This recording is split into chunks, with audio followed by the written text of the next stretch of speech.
Hey, TheEZGZ here. It's the morning after my test drive. We had this 2110 engine, top end down just to replace the heads and lower the compression. So this morning I came out here and I checked the clearance on my valves. All four exhaust valves were had sunk in. I had set all my valve clearances at 6 according to the cam recommendations, SCAT C35 cam, and the exhausts were all down a couple thousandths, like 4, so they did seat in a little bit. All the intake stayed the same, but the exhaust went in a little bit, and I readjusted all those. I wanted to double check my timing, and I thought it'd be worth showing a quick and easy way of doing timing. You see in all these books and magazines ways of doing it static timing with these little lights and things, and I've always found that why not use the spark plug? That's what you're timing anyhow, is your spark, right? So what I generally do is, since I was running the valves anyhow, and to know which valve to check my valve clearance at, I take the distributor cap and look and see which way the rotors point, and that's the valve that I start to adjust first. I gotta just put my cap back on.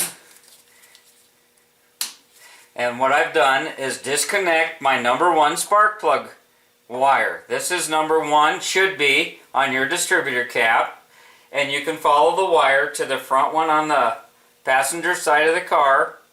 Disconnect that. Take a spare spark plug wire. You don't have to. You could disconnect it off the spark plug and put it over here. I have the dual carbs. It's easier, and I have my boot seated real nice. And I'm just doing a check. So you want to make sure that you have it against a metal surface. This happens to be convenient for making a video, but you could put it on any place in your car that you have bare metal.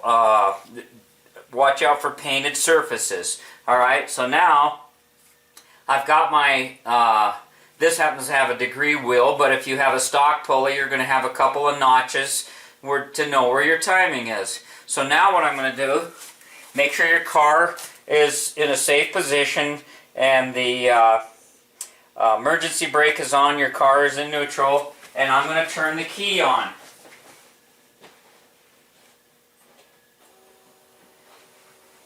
I don't know if you can hear my electric fuel pump, but that other case that we're going to be building doesn't have a fuel pump, and I'm using an electric fuel pump for this operation too. All I've done is take a spare piece of fuel line, and I've run it from the inlet to the outlet of the stock pump. In case I put it in a different car, I've got the pump already mounted and ready to go. But this way you're not getting contaminants inside there, and it doesn't hurt to go up and down. It's just doing the same thing it always does.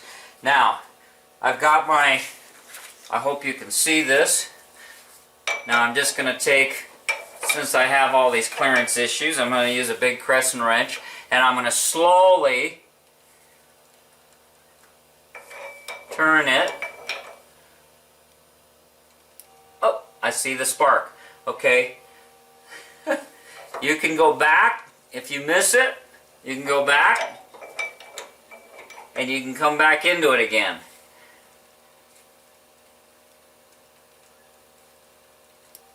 Right there. Wow. I'm like 7 or 8, and at my altitude I generally like to run 10 or 12. But this is how you can do a simple timing, static timing check. Now it's going to change if you have a timing light and you want to check your overall advance, which is a good idea. But for your basic startup timing check, this is an easy way to do it. And we like to do things the easy way here, right? Let me see if I can get your angle just a little bit better and zoom you in so that you can see the actual spark and the timing here.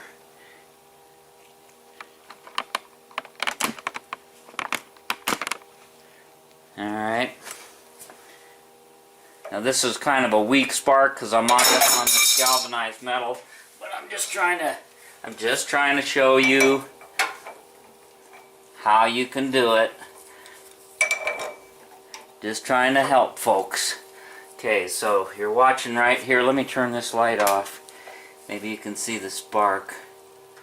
Turning it slow. Right there. So now you line that up with the case half, and I'm less than 10. So you loosen your distributor adjusting screw, and you move your distributor till you get it where you want it, have it for your liking. Thanks for watching. Thanks for subbing. TheEZGZ out. And don't forget to put your spark plug wire that is really going to your engine back in. Make sure that everything's snugged up where you want it.